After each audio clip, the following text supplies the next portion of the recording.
I didn't know that my story would ever get into any podcasts or articles, and I certainly didn't think it would be described as a nightmare lockdown story. But now, as I sit on the edge of the bed, looking at the ceiling, where until recently there was a living person who slept next to me, and now there is only silence and cold, it becomes clear to me, yes, it was like a nightmare. Only he was real. And it didn't start with some kind of pandemic, not with quarantine, but with one very strange message. It came at 3:17 a.m. I don't even remember where it came from. Just the name, you know me. Word for word. No greeting, no question. Just a phrase. I thought at the time that someone I knew was playing a prank. My girlfriend and I often played such games. She loved to make riddles, code, create stories. Such moments were a part of our lives. Sometimes we spent days searching for meaning in random coincidences, in strange messages, in strangers. It was our hobby. But this was different. Everything immediately became different. I replied, "Who are you?" The answer came a minute later, "You should be home. Close the door. Don't open it to anyone. Don't come out. I'll be here soon." And I closed the door. Because it was the only thing I could do. I didn't know why. Just an instinct. I didn't believe it was a threat, but I closed the door anyway. My girlfriend was asleep. I didn't want to wake her up. I just sat on the couch, turned on the light, and started checking my phone and my correspondence history. Someone who knew my name, or more precisely, knew how I spell it, sent me this message. She knew that I was alone. That she was asleep. That I can't protect both of us. Over the next few hours, I tried to figure out where this message was coming from. Blocked the number. But he appeared again and again. Different devices, different IP addresses, different carriers. It was as if someone was playing with the system. I started searching for information on the internet, stories about people who had received similar notifications, people who then disappeared. No official reports, no investigations. Only forums where users discussed their fears, theories, and sometimes just madness. I didn't want to believe that this was reality. I didn't want my house to turn into a holding cell. But the more I learned, the less I wanted to walk out the door. I started noticing things. For example, the neighbors. They've become different. Not visually, no. Just a behavior. Someone started coming to our house more often. Don't even knock. Just watch. Once I saw a man standing in front of our window at 4 a.m. He didn't do anything specific. I was just sitting on a bench, as if I was waiting for something. I didn't know if it was the same person who wrote to me. But I didn't take the risk. I closed the curtains and went to bed. The next day started with the fact that I could no longer work. I was a hairdresser. I worked in a small place. My clients are mostly women who needed to forget about everything except beauty. But I couldn't concentrate that day. I felt like I was being watched. Not in the literal sense. It's just pressure. The heaviness in the air. I noticed that some of the clients had changed too. They didn't talk much, looked at the door, and didn't want to linger. One of them told me, "You should stay at home. It's dangerous to be outside right now." I thought she was joking. But then I remembered her words when it all happened. I returned home in the evening. The door was closed. Good. But it was cold in the apartment. Very cold. I came in and heard someone moving. Not loudly.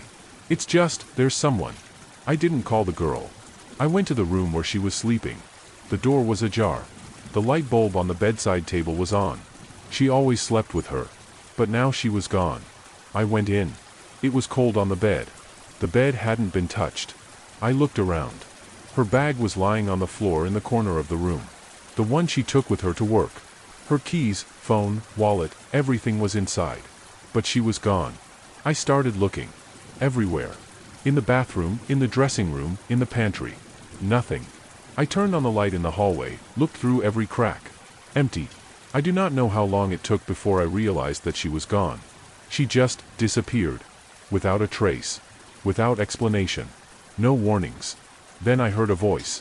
Whisper. From another room. Not loud. Not harsh.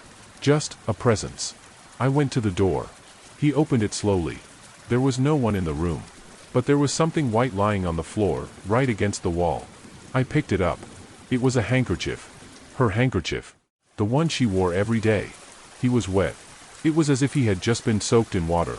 Or something else. I do not know what happened to her. I do not know who did it.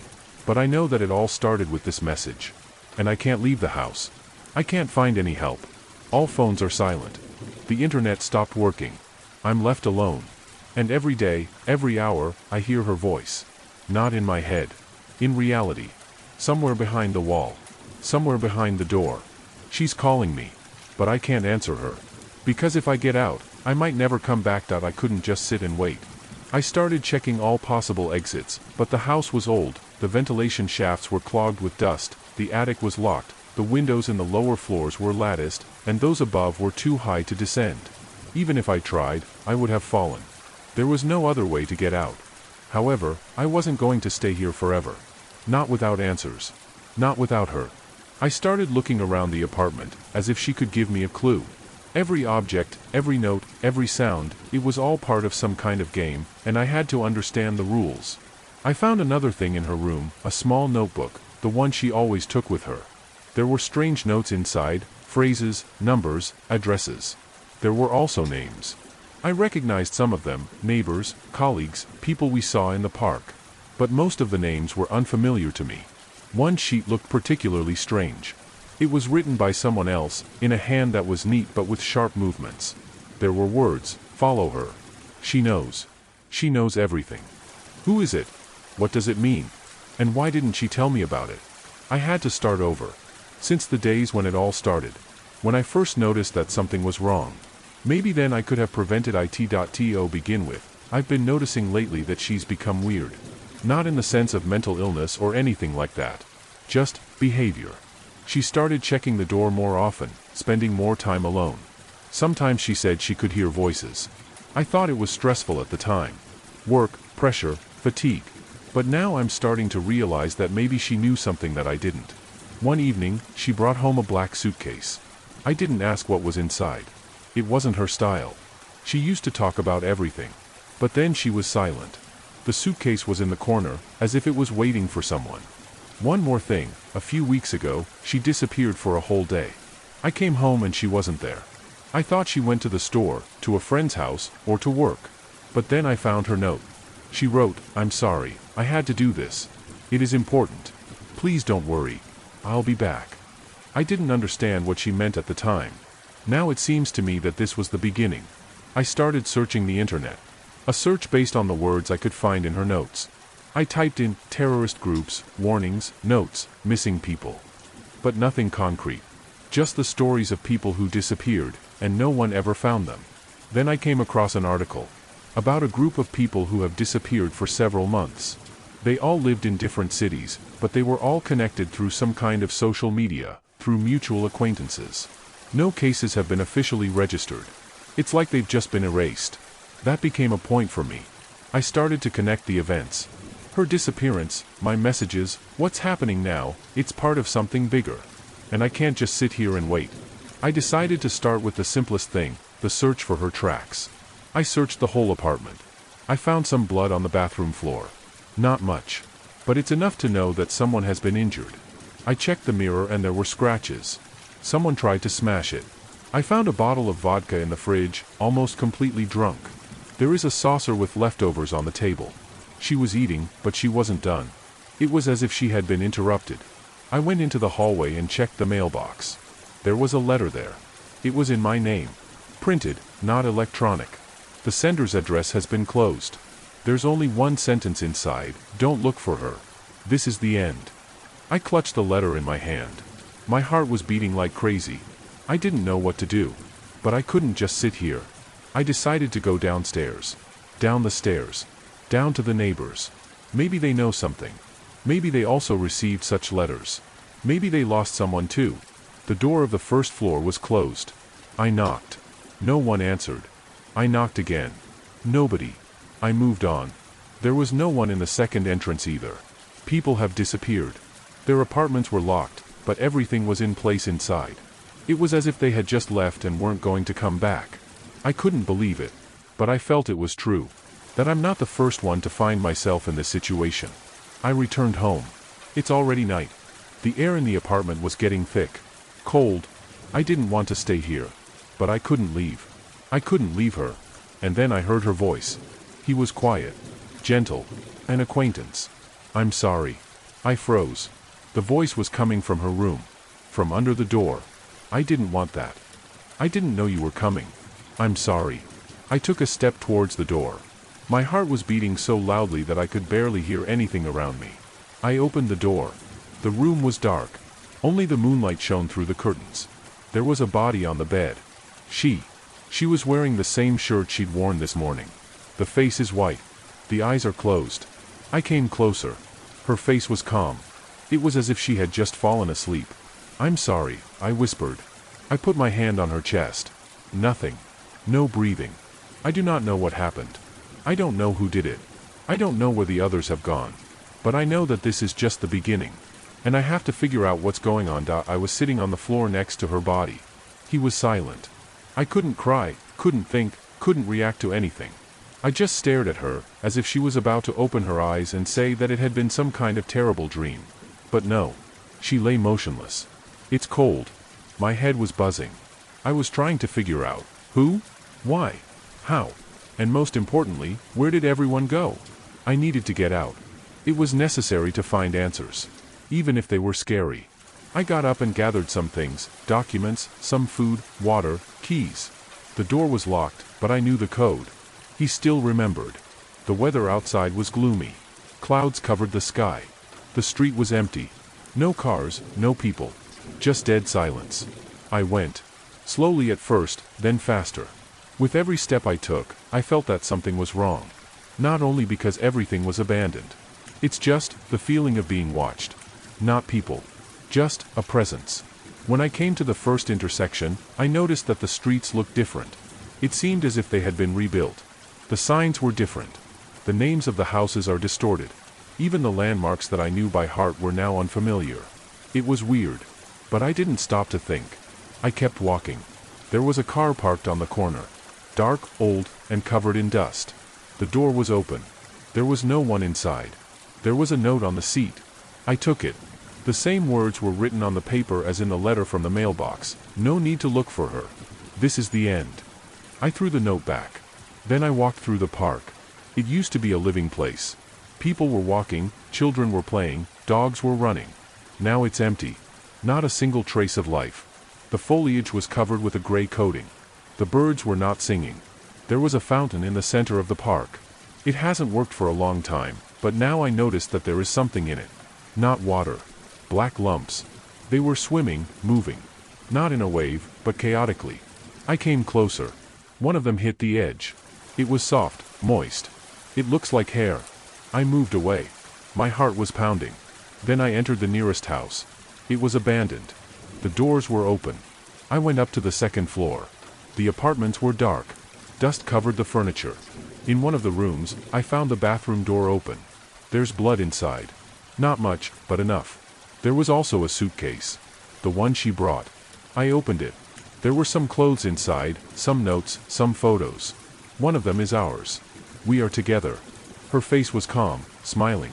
On the back is an inscription. If you see this, then everything has happened. Don't look for me.